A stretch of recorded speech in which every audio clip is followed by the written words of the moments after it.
Good morning. This is Stephen Bourne from the Rise Civic League. We're standing out in front of the library, and how much do you know about the history of how this building's evolved and what's happened? The other one is, have you ever walked upstairs and looked at that room, the New Hampshire room? You ever wondered what's in there? Well, stick around. You're going to find out all the treasures in there from Alex Herilhy. All right, so what's been going on in Rye? So we had our election. The good news was that 32% of the people voted, which means just under 70% didn't vote. Everything passed except for one warrant article. That was actually the library one. If you remember, this property right here was where the parsonage building was. All right, the town owned the building, the land, and everything. But when the select board wanted to buy the TD Bank, which we never approved, they took $300,000 from the library so the library could get ownership of town-owned property.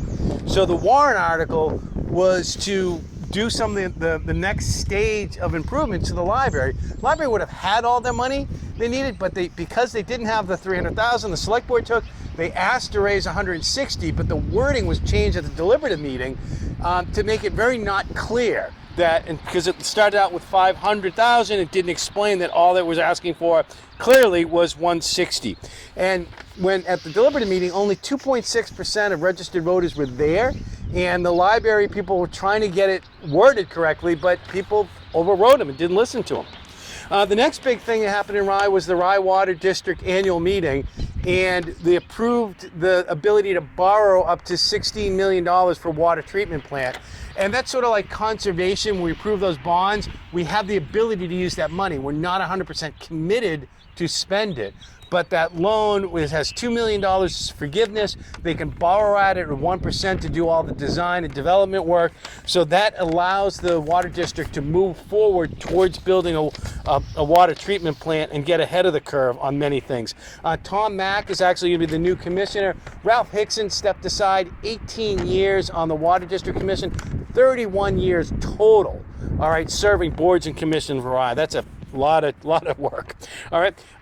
The select board meeting, if I was in a appointed position, for board or commission, beach commission, alternate, and my 3-year term expired, the process is I say I want to continue. The chair likes me. Everyone on the board likes me. They write a letter to the select board, and the select board listens to the board and commission and extends that term. Well, people that did that, they were on the agenda. The new select board said, no, we want to fix the process, and they didn't do due diligence, due process. They postponed it. There's going to be a meeting April 2nd, Tuesday at 2:15, a select board work session to discuss that. On Sagamore Road, Brits, that building is going to be demolished in a multi-use, so that is starting to show up at Conservation and ZBA. The Planning Board did have a prelim earlier this summer. Parsons Creek Watershed, the good news is we're down to 6 properties that have never reported or anything. There's 634 are in compliance, which leaves, I think it was 32 that are not in compliance and not maintaining what they should be doing. There's actually an updated plan we're going to spend to update the watershed community plan. That project should kick off in April. There's a link to that too. Speaking of environment, so with the storms that we've hit, there's actually 40 different New Hampshire DS permits to fix seawalls. The DPW director, the police chiefs, they're trying to have an expedited process because normally every application's got to wait 2 weeks for the next select board meeting to get approved so that work can go through, trying to get as much of it done before the beach season hits. The state is actually going to be April 15th at the Rye Junior High at 6:30 to talk to Rye residents about what the plans are for the seawalls and what's going to be happening. So that's April 15th, 6:30, the junior high.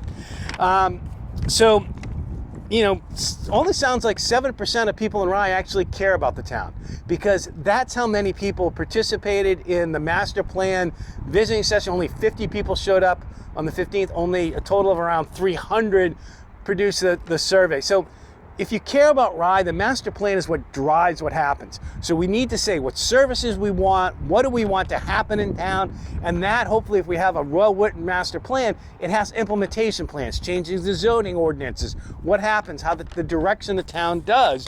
So if you really care about the town, it's the most important thing you can do is to get involved and do that. It's a good question, the leadership, why participation has been so low. Going back to the election, there was a number of warrant articles, numbers 27 to 33, all had actions for the select board to take. Some of those were select board warrants, other were petition warrants, but none of those made it on the agenda. So you would expect that to happen. It wasn't, and hopefully spring will be here soon. Stick around for listening about the library. Hello, this is Herilhy from the Civic League, and I'm standing at the entrance to the original Rye Library, built in 1911, thanks to the bequest of land and money from Mary Tuck Rand. So in the original library, you would enter here, and the stacks of books would be to your left. In the reading room, periodicals, tables and chairs where people could sit and socialize and read would be to your right. And I'm going to walk over here right now, and I'm going to stand right where the librarian's desk was. And I remember Helen Trefethen as a teenager. She was our librarian, and we had many wonderful ones, starting with Helen Drake for the first 40 years. So in this original library, there was a little storage area and not much else.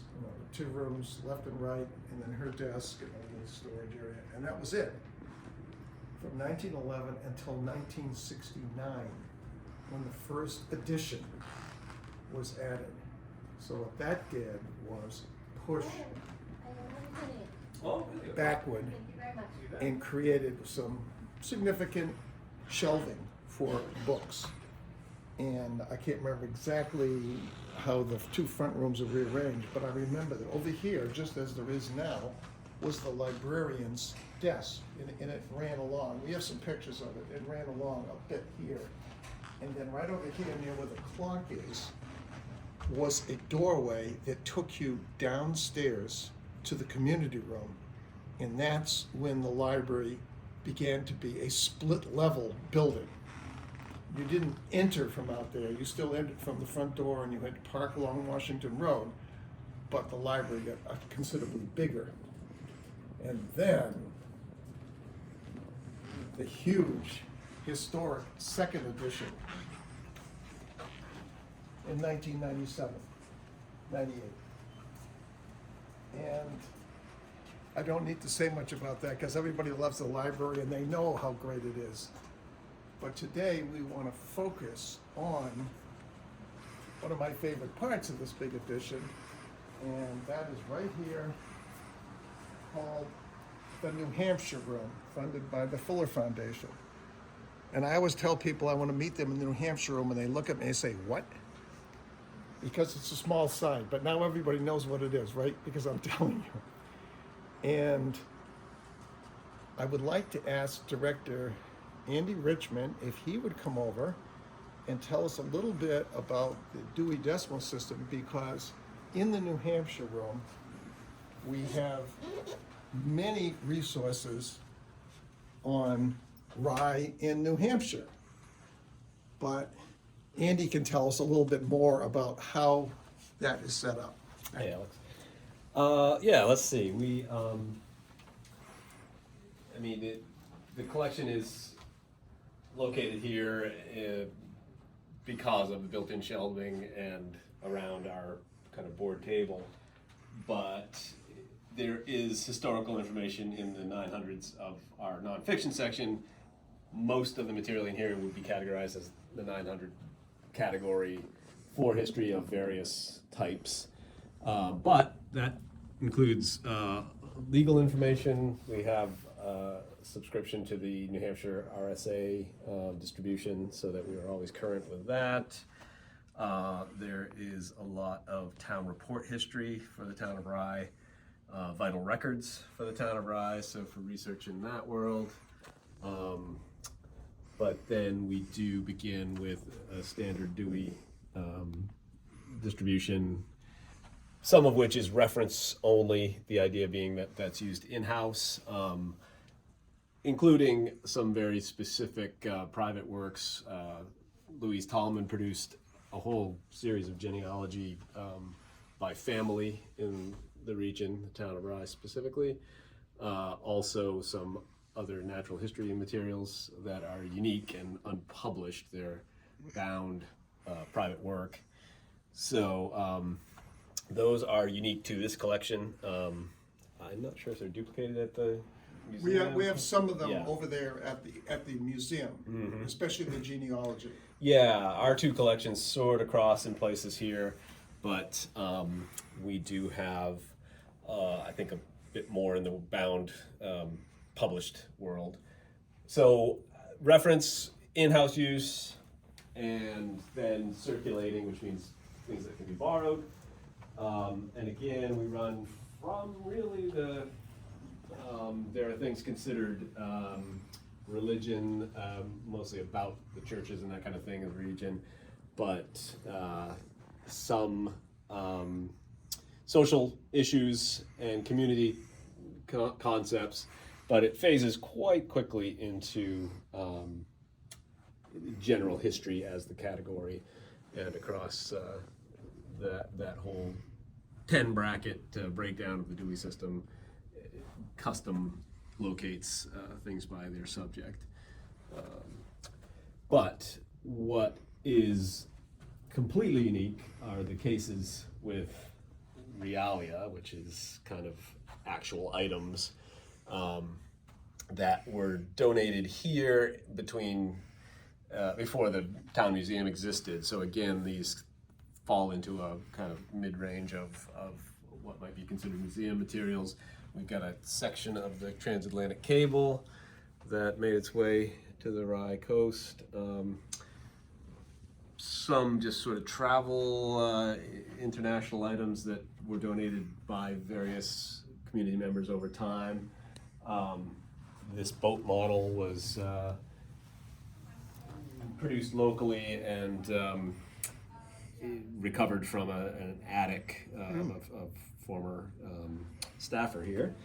We've got a lot of library history realia as well, transcripts of the dedication speech of the original 1911 opening of the Rye Public Library. Of course, Parsons history, we do have a few things for sale that benefit the Historical Society. So again, donation has been the source of a lot of this material, but, and most recently in that same concept, the Labrie family donated this remarkable town city atlas of the state of New Hampshire, published in Boston in 1892, but with these beautiful color plates that had every township in the state with details from the day. But it is one of the more beautiful and blow-ups of the larger city layouts. And some illustrations as well. So this is just a very unique item, and just building on that tradition of donation to the library. We'll ask you to open up to Rye. Yeah, of course. We'll get that That on was the film. first thing we did, yeah. Yeah. Let's see here. Because there was an 1892 map of Rye and the state, and all broken down by town. And so each person's, the name of where they lived in Rye is identified. Oh, Rockingham County. There we go.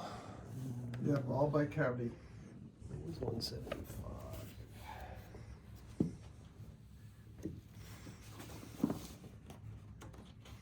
So it's nice to know that this is here for a much more There we go. visually pleasing. And we have taken that map at the museum and blown it up and done other things with it, showing history over time. But here you can see the actual names of people who lived here in 1893.